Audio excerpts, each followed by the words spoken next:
Boa noite, tudo bem? Falta pouco para o Ucho voltar, né? Ainda bem. Não que eu não goste de falar, eu falo muito, muito, muito, mas como uma boa geminiana e uma boa jornalista, eu falo bastante, mas eu gosto mais de escrever, né? Não gosto de ficar na frente das câmeras. Em segunda-feira, o Ucho tá de volta com assuntos bem legais, notícias que vão deixar todos de queixo caído, bombásticas, enfim, tem muita coisa para acontecer. Eu estou muito ansiosa, estou na expectativa da semana de agosto começar, o Congresso voltar, para ver como é que vai ficar essa briga do Eduardo Cunha com o Congresso, com o governo, enfim. Mas essas manifestações que estão marcadas para o meio de agosto, acho que dia 16 a gente tem que estar lá. Mas enfim, hoje vocês viram que a Polícia Federal defragou mais uma operação, mais uma fase da Operação Lava Jato, né? Que prendeu mais algumas pessoas envolvidas com a corrupção da Petrobras e mais outro tipo de corrupção. E uma frase me marcou muito do procurador, que deu uma entrevista coletiva hoje, que ele falou assim, uma coisa que todos nós sabemos, que a corrupção no Brasil é endêmica, está em fase de metástase. Quer dizer, já está espalhada por todos os órgãos, já está espalhada por qualquer um órgão menorzinho para um maior, do vereador para o presidente, enfim, ela está de cima para baixo, do lado para o outro, de baixo para cima, norte, sul, leste, oeste, enfim. O câncer já se espalhou todas as esferas, por todos os órgãos, e como o delegado também deu um exemplo bem interessante. Se você tem um filho e esse teu filho faz alguma coisa de errado, e aí você chega para o teu filho e fala assim, olha filho, você agiu errado e eu vou te dar o castigo daqui a 14 anos.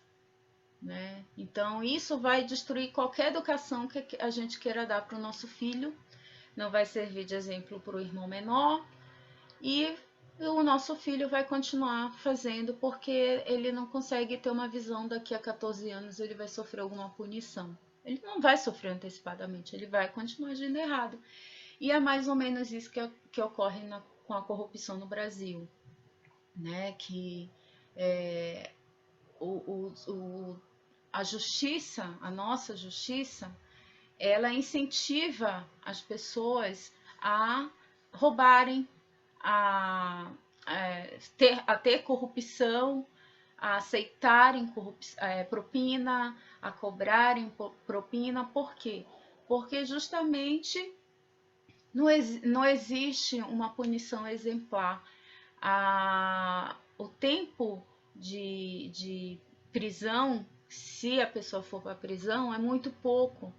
E a maioria das vezes ela tem que pagar ou cestas básicas, ou serviços à comunidade, prestar serviços à comunidade. Então, assim, vale a pena ser corrupto no Brasil, né? Os fins justificam os meios e enfim, você acaba tendo mais benefícios sendo corrupto do que o medo de ir para cadeia, porque não existe isso. Vai pouquinho e sai, né?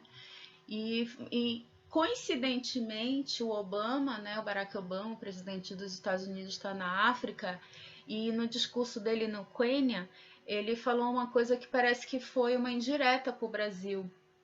Ele pediu para a população combater a corrupção, que a corrupção é o câncer do país. Né? Então, parece que ele quis dizer isso para a gente. né? Ele deu uma indireta para o Brasil no momento que a gente está passando por isso, né? E ele falou, com o dinheiro que se usa para corrupção, poderia estar se investindo em escolas, em hospitais, enfim, tudo que poderia estar se investindo no Brasil e não está sendo desviado para os corruptos, né? Para os políticos, e não só políticos, né? Todas as pessoas envolvidas que não são só os políticos, e a gente sabe muito bem disso. Outro assunto que me chamou bastante atenção agora no final da tarde foi que o governo, o Joaquim Levy, afirmou que o governo estuda formas de tributar a internet. Claro, lógico e evidente que vai sobrar para a gente, né? Então, eles estão estudando formas de tributar a internet, como eles estão estudando formas de tributar qualquer coisa que possa trazer dinheiro para o governo desesperadamente, né? E sempre quem paga somos nós, né? Então, vai tributar a internet vai ficar mais cara, em compensação os serviços vão ficar mais caros, tudo vai ficar mais caro, é uma bola de neve, né? O governo está sugando tudo o que pode da gente. E é justo isso? Eu, quando venho para cá, eu fico pensando assim, o que eu vou falar? Qual um assunto assim que não esteja tão em pauta que eu possa chamar para pauta, para refletir, para conversar, para chamar atenção? E aí eu fico pensando, são tantas coisas que assim, a gente já vem até desestimulado, porque a gente não vê mudar, só vê piorar, né? As pessoas só debatem aquilo que realmente tá bem em evidência, né? Então essas coisas pequenas vão passando e a gente não percebe. E assim a gente vai, sabe, vai ficando pior, a situação vai ficando cada vez mais difícil e o governo está fazendo isso com a gente, né?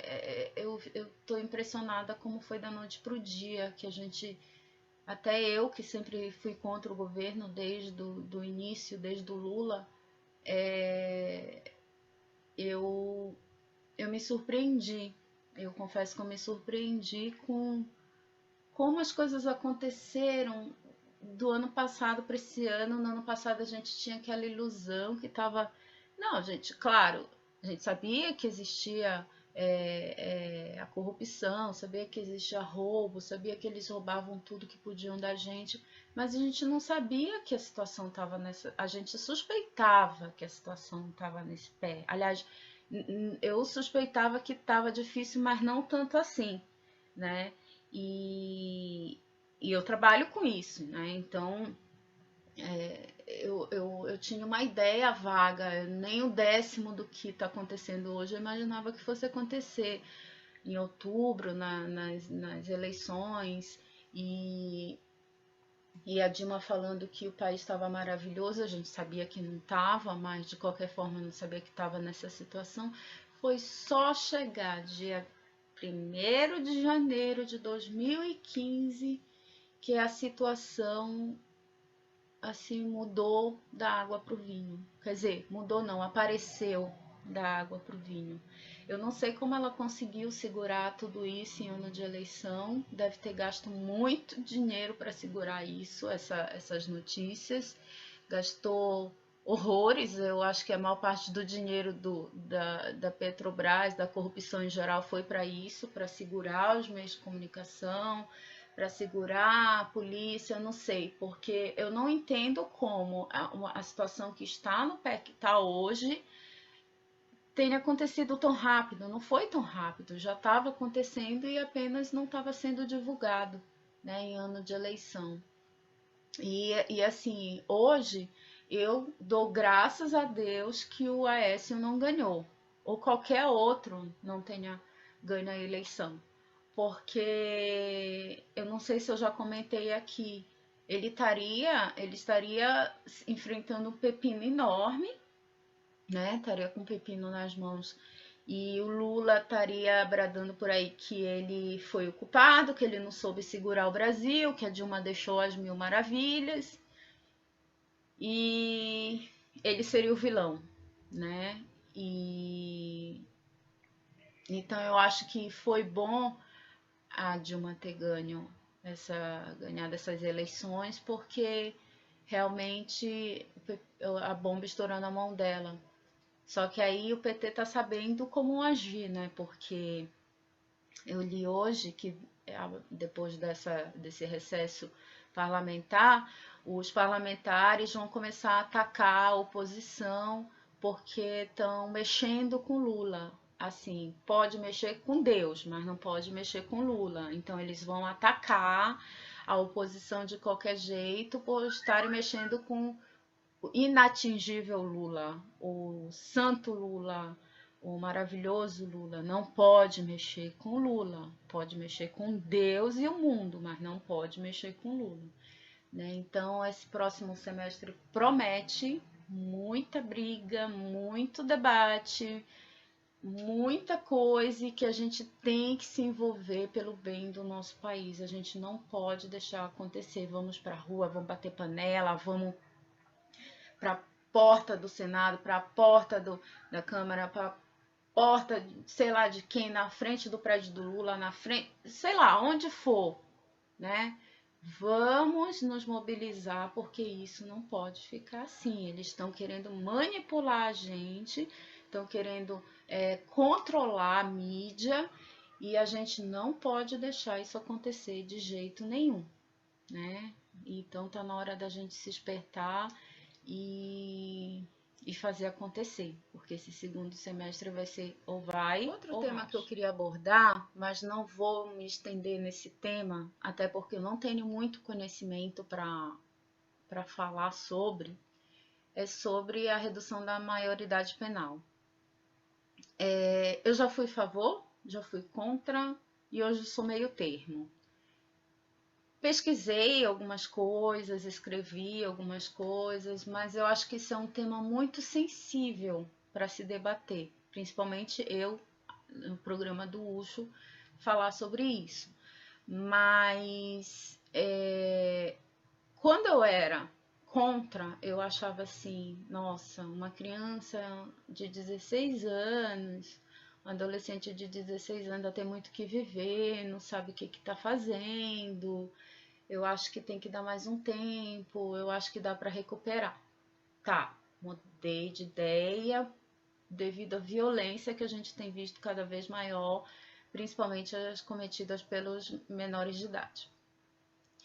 E o meu filho, eu não sei se vocês sabem, o meu filho ele escreve, ele tem uma coluna, o nome dele é Amilcar Cabral Neto, e ele escreve para o Ucho. E ele tem 15 anos, é um garoto assim extremamente politizado, lê tudo, lê bastante, assiste muita TV. Ele é assim uma pessoa bastante, ele tem muito conhecimento.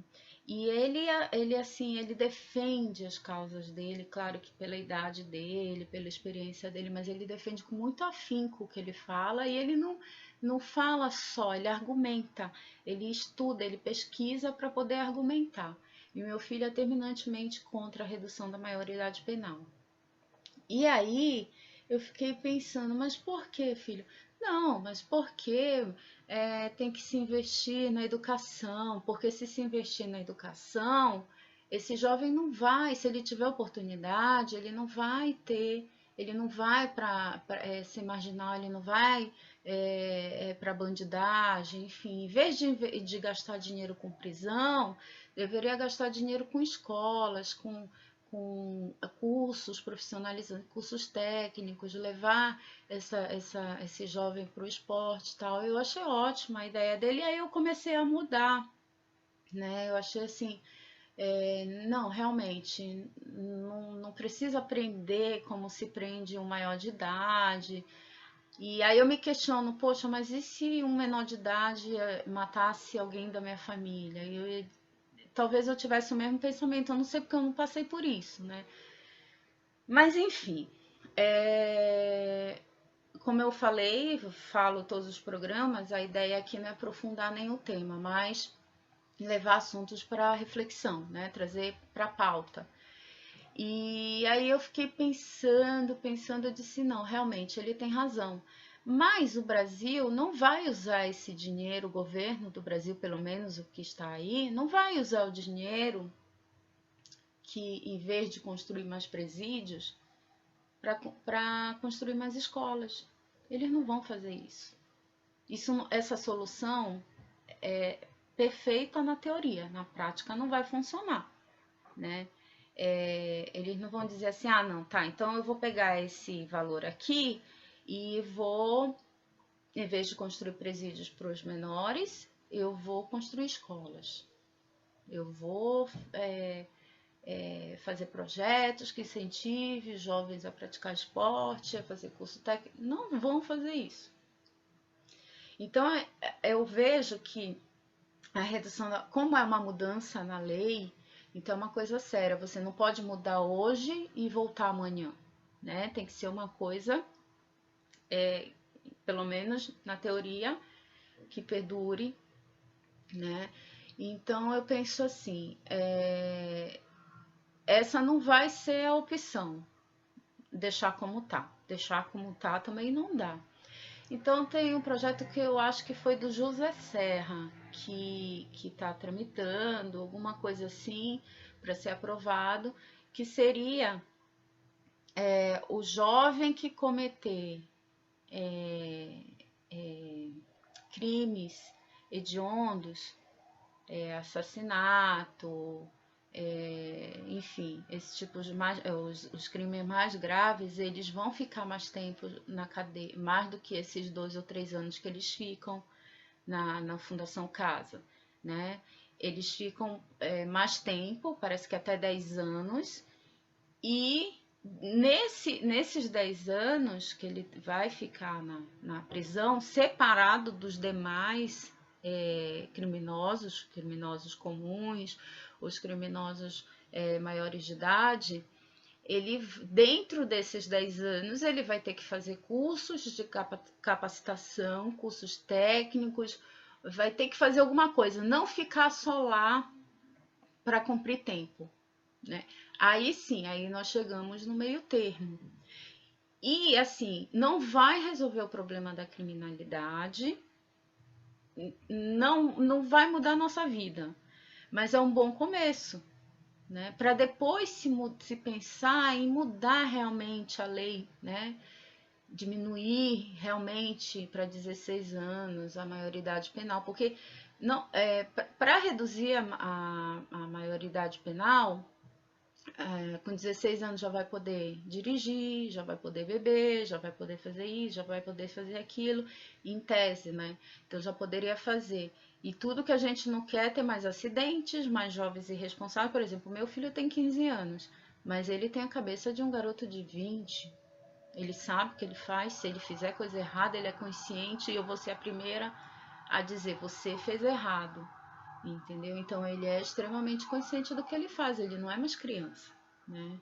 Então, muitos jovens, adolescentes de 16, 17 anos agem já sabendo que não vão ser punidos pelo que fizeram, né? Vão ficar tanto tempo lá na Fundação Casa, antiga FEBEM, faz 18 ponto, tchau, aí daqui a pouco volta de novo, ou quando não morre, ou quando mata, sei lá.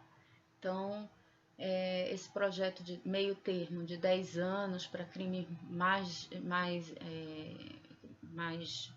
os crimes hediondos, né, os crimes mais graves, eu acho que é perfeito desde que esses 10 anos não sejam para passar tempo para dar uma satisfação para a sociedade, e sim que esses 10 anos sirvam para capacitar o jovem para quando sair da prisão ter um outro pensamento. Tudo bem que caráter não se muda, personalidade não se muda, a pessoa que nasce má é má, eu tenho uma concepção diferente, até pela questão religiosa, mas pelo menos tenta-se, se nesses 10 anos o jovem passar por um processo rigoroso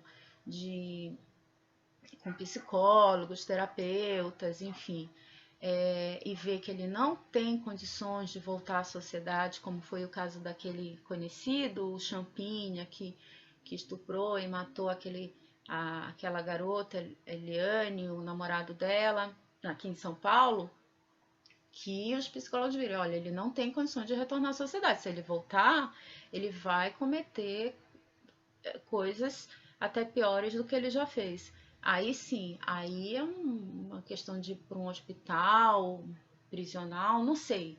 Mas tem que se pensar com calma, sem aquele alarde, sem aquela pressão da sociedade, claro, também sem deixar passar, né? Porque se a gente deixar passar, nada vai acontecer. Então é isso, gente. Eu agradeço muito. Peço desculpa por não ter a qualidade do Ucho, digamos assim, né?